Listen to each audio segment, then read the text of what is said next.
Bonjour à tous et bonjour à tous. Fait réaliser qu'il y avait une puissance plus grande que je ne pouvais pas comprendre, une force qui m'a protégée, qui me protège toujours, alors que j'étais complètement perdue, mais a toujours été là près de moi en fait. Dans la réalité, j'avais aussi cette tendance à ignorer les gens qui partageaient pas mes croyances. Par exemple, à chaque fois, je faisais des rencontres, des nouvelles personnes dans ma vie, et ces personnes-là me disaient, Plamedi, tu Plamedi, tu dois aller à l'église. Plamedi, tu dois aller accepter Dieu. Mais je ne voulais pas entendre ça parce que moi, j'étais Dieu en fait. Je sais pas si vous voyez ce que c'est dire. Ah, l'arrogance. Pour moi, je commençais à avoir le niveau de Dieu, clairement. Pourquoi je dis que je commence à avoir le niveau de Dieu? Tout simplement parce que pour moi, puisque je peux créer ma réalité, ben alors je suis Dieu parce que c'est Dieu le créateur de tout. Si moi je peux le faire, ça veut dire que je suis lui. Et il y a une phrase que maintenant je me répète à moi-même, c'est moi je suis à l'image de ma mère et mon père. Mais cela ne veut pas dire que je serai au-dessus de ma mère et mon père. Jamais. Vous voyez, je vais peut-être accomplir des grandes choses. Je vais peut-être accomplir des grandes choses, c'est que tout parent espère de ses enfants, accomplir des grandes choses, mais jamais je serai ma mère, mon père. Et c'est la même logique que je m'applique avec Dieu. Certes, l'homme est à l'image de Dieu, mais nous ne serons jamais Dieu parce que voilà, on est juste à son image, point. Voyez. Et aussi, je voulais vraiment pas écouter les gens euh, qui me disaient que Benny, arrête, tu vas trop loin, tu es vraiment sur le mauvais voie.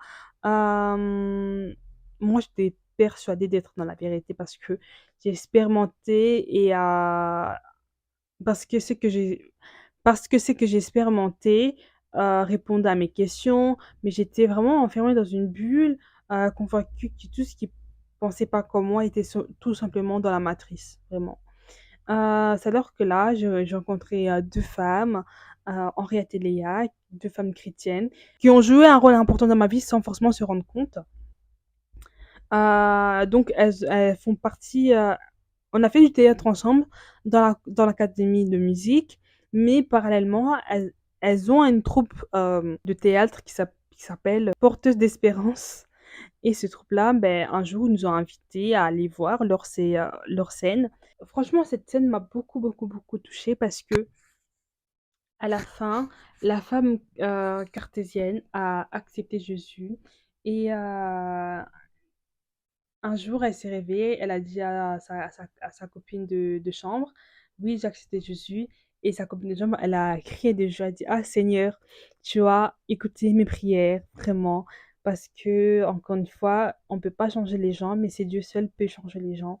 Et il faut juste prier pour les gens, tout simplement.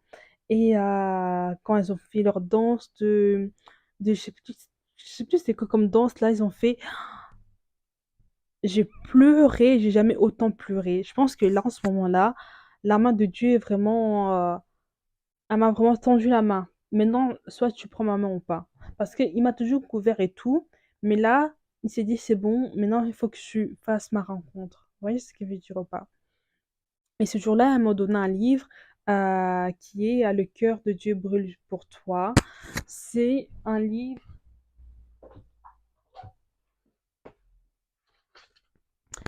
c'est ce livre-là qu'elle m'a donné. C'est c'est interdit à la revente, c'est pas un livre qu'on revend. Ok.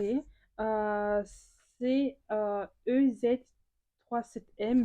Ce livre m'a beaucoup, beaucoup, beaucoup, beaucoup touché. Vous pouvez pas, chaque page que je lisais, je pleurais. J'étais en larmes. J'étais vraiment en larmes parce que le Saint-Esprit était déjà en train de travailler l'intérieur de moi. C'était incroyable. Et aussi, ben, j'avais toujours ces rêves récurrentes sur la c'est toujours un enfer, tout le temps. À chaque fois quand je montais, il y a un truc qui essayait de me redescendre vers le plus bas niveau. Chaque fois, une force, vraiment, en fait, j'étais tiraillée entre deux mondes. Lumière, ombre et tout. Les mois passent et je commençais de plus en plus de m'éloigner du monde mystique que j'avais exploré. Un jour, je suis tombée sur une vidéo qui parle de l'amour inconditionnel des dieux pour ses enfants et comment il ne veut pas que qu'il veut pas que ben, ses enfants ils souffrent. Bien sûr, il y aura toujours les moments de la vie imprévisible, hein, mais il met toujours des choses en place pour que ses enfants surmontent ces pour que ses enfants surmontent ces expériences-là. En ce moment, quelque chose a commencé à changer en moi. J'ai commencé à voir toutes ces expériences sous un autre angle, un autre jour, et j'ai réalisé que, bah, j'étais manipulée avec toutes ces expériences, que j'étais manipulée par, mes propres croyances, que je croyais que c'était une vérité, que j'avais créé ma propre confusion en cherchant des réponses dans des endroits qui m'éloignaient de la vérité, vous voyez? Et aujourd'hui, en y repensant, je comprends que tout, n'était qu'une étape. Voilà, pour moi, je le prends comme ça. Pour moi, c'était vraiment une étape et une phase dans mon parcours nécessaire pour me guider vers une vérité plus profonde, une vérité où la foi et la raison coexistent, où l'amour de Dieu et la recherche de la vérité sont des seules constantes dans ce monde complexe, souvent déroutant. Vraiment, j'ai vraiment une très forte dissonance cognitive où bah, je pensais que je pouvais contrôler, créer ma réalité, créer ma, j'ai vraiment, avec le recul, je me dis en fait c'est fou.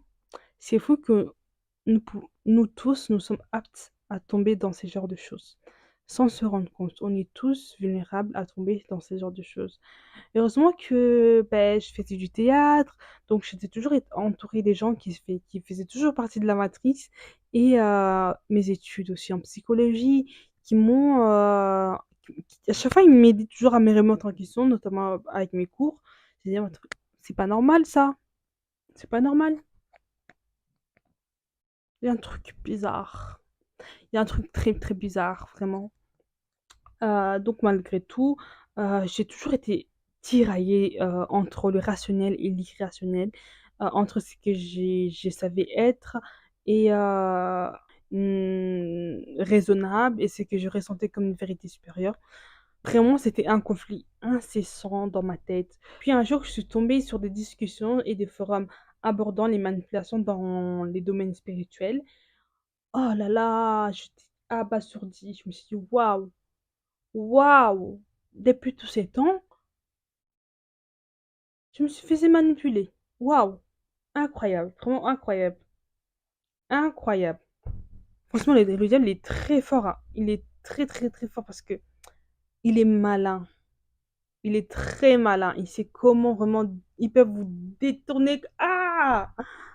Il faut être prêt. Il faut être très prêt. Jamais j'aurais cru qu'un jour je tomberais dans ces genres de choses. Jamais, jamais, jamais, jamais.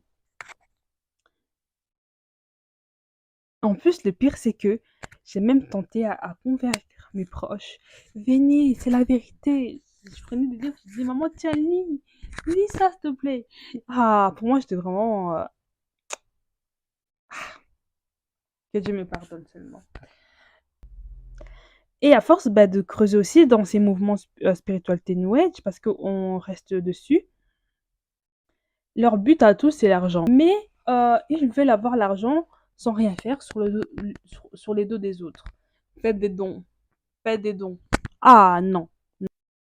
Et ce qui m'énerve le plus aussi, c'est une perversion totale du message biblique parce que euh, ces gens-là, ils utilisent parfois la parole de Dieu pour manipuler bah, des personnes comme moi et n'importe qui, hein, vous, n'importe qui peut être manipulé. Donc là, je vais revenir sur ce livre ici et bah, le jour que j'ai reçu ce livre, le spectacle que j'avais vu, la personne qui était aigrie, en colère, tout ça, ben je la voyais en moi, en fait. Parce que, j'étais très en colère contre Dieu, parce que je comprenais pas pourquoi Dieu acceptait certaines choses. Et je pense aussi, j'avais pleuré aussi parce que je me suis aussi rendue compte à quel point je m'étais éloignée de lui. Malgré que Dieu il a toujours été là pour moi, mais je sais pas, je pense que le fait que bah, j'ai blasphémé beaucoup Dieu aussi, Jésus, bah, je me suis sentie coupable, comme si en fait je méritais pas son amour, malgré tout ce que j'ai pu faire, tout ce que j'ai pu dire à son propos. Je me suis dit non, en fait, je mérite pas tout ça, non. Et ça, c'est le piège de l'ennemi, c'est de penser que vous êtes tellement commis des péchés que vous êtes sale aux yeux de Dieu. Et donc ce livre-là, Le cœur de Dieu qui brûle pour toi, c'est un livre qui m'a le plus touchée dans tous les livres que j'ai pu lire, vraiment. Et notamment le passage sur le fils prodigue qui m'a particulièrement émue. J'ai compris que j'étais moi aussi une fille prodigue, partie loin de la maison de son père, mais que j'étais sur le chemin du retour. Ce jour-là, j'ai accepté de prendre la main de Dieu et, et qui me tenait depuis si longtemps, mais j'avais lâché. Et c'est pour cela que ben, j'avais pleuré autant quand j'ai repris sa main. J'ai senti l'amour, le véritable amour vraiment inconditionnel. Dans ces livres aussi, bah, ils élaborent bah, les différentes manipulations qui peuvent exister, hein, par exemple, bah, la désinformation sur bah, parce que tu es impur, que bah, t'es trop sale pour lui parce que Dieu il est trop pur. Non, pas du tout. La manipulation, aussi des choses qui sont difformées. Et en fait, il met en lumière que les gens ils ont souvent des comportements très toxiques et dysfonctionnels envers eux-mêmes ou aussi envers les autres, qui ne font que perpétuer une souffrance, tout simplement. Ils font que perpétuer une souffrance et c'est pour ça que c'est important de travailler sur soi et sur ses propres faiblesses et ses propres traits toxiques. Et c'est un chemin difficile, mais c'est très nécessaire. Vraiment, je vous encourage. Et l'une des thèmes qui m'a aussi touchée dans ces livres, c'est le pardon. Et accepter les pardons de Dieu est essentiel pour avancer. Ce livre parle aussi des transformations que nous subissons lorsque nous sommes délivrés du péché. Nous devenons capables de développer un caractère nouveau, rempli d'amour, de joie et de bonté, comme le mentionne Galates 5.22. Il y a aussi une partie sur l'occultisme qui m'a beaucoup parlé, les dangers des mantras, de yoga et d'autres pratiques spirituelles sont expliquées en détail. Et cela m'a ouvert les yeux sur beaucoup des choses que je faisais sans vraiment comprendre leur impact spirituel. Et comme je vous ai dit, quand j'ai lu ces livres, j'ai beaucoup pleuré et je me suis vraiment abandonnée à Dieu, j'ai lâché prise. Même dans mes pires moments, je sais que Dieu est toujours là pour moi. Et donc, 2, 3 jours, non, une semaine sont passées. Je suis descendue en bas, j'ai vu maman, j'ai dit, maman, maman, je suis la fille prodigue. Elle dit, qu'est-ce que tu racontes toi encore? Parce qu'elle a tellement l'habitude avec mes croyances, tout ça, elle s'est dit, ah, elle va encore me sortir un nouveau truc. Ça y est. Et du coup, ben, j'ai dit, mais non, je l'ai expliqué, est-ce que tu connais l'histoire du fils prodigue? Elle m'a dit, oui, je connais et tout. Ben, j'ai dit, ben, moi, je suis la fille prodigue. Puis j'ai écrit aussi à mes amis, Léa, Henriette. J'ai dit, merci les filles d'accepter le Christ dans ma vie. Elles étaient toutes contentes. Et en poursuivant mon cheminement spirituel toujours, mais cette fois-ci avec Dieu, avec Jésus-Christ, j'ai également réfléchi aux conséquences de certaines croyances. Pour moi, beaucoup de ces systèmes de croyances, des pensées, reposent sur des croyances qui exploitent nos peurs, en fait, les plus profondes. On peut facilement se retrouver piégé dans une spirale de culpabilité, de peur, surtout lorsqu'on traverse des moments très difficiles, comme si un mauvais sort pesait sur nous. Avec le temps, j'ai compris pourquoi il est important de ne pas laisser s'enfermer dans ses pensées. Il ne faut pas croire que tout repose sur nos épaules ou que nous devons tout contrôler. Et aussi, ce que aussi j'ai compris dans ce parcours, si quelqu'un n'est pas destiné à être dans notre vie, il faut les laisser partir. Ça fait partie de la vie. Nous aussi, on n'est pas destiné à être dans la vie de tout le monde. Euh, une personne qui est faite pour toi, les choses se déroulent naturellement. Aie confiance que tout arrive au bon moment avec Dieu. C'est un Dieu qui se trompe jamais. Il a le timing parfait comme ça. Donc, n'ayez pas des inquiétudes à ce propos-là. Parfois, le chemin, il peut être long, mais chacun a son propre parcours. Moi, j'ai mon propre parcours que je suis en train de partager avec vous. Soyez bénis. N'oubliez pas que vous n'avez pas à porter tous vos fardeaux entre vous. Vos fardeaux, vous mettez ça entre les mains de Dieu. Euh, vous serez déjà un peu plus allégé et vous allez voir, vous allez trouver des solutions, pas miraculeusement, mais vous serez posé et les choses vont commencer à se dénouer petit à petit, ok? Entourez-vous des personnes qui vous aiment sincèrement et c'est vraiment des vraies personnes qui peuvent vous dire les choses aussi sincèrement.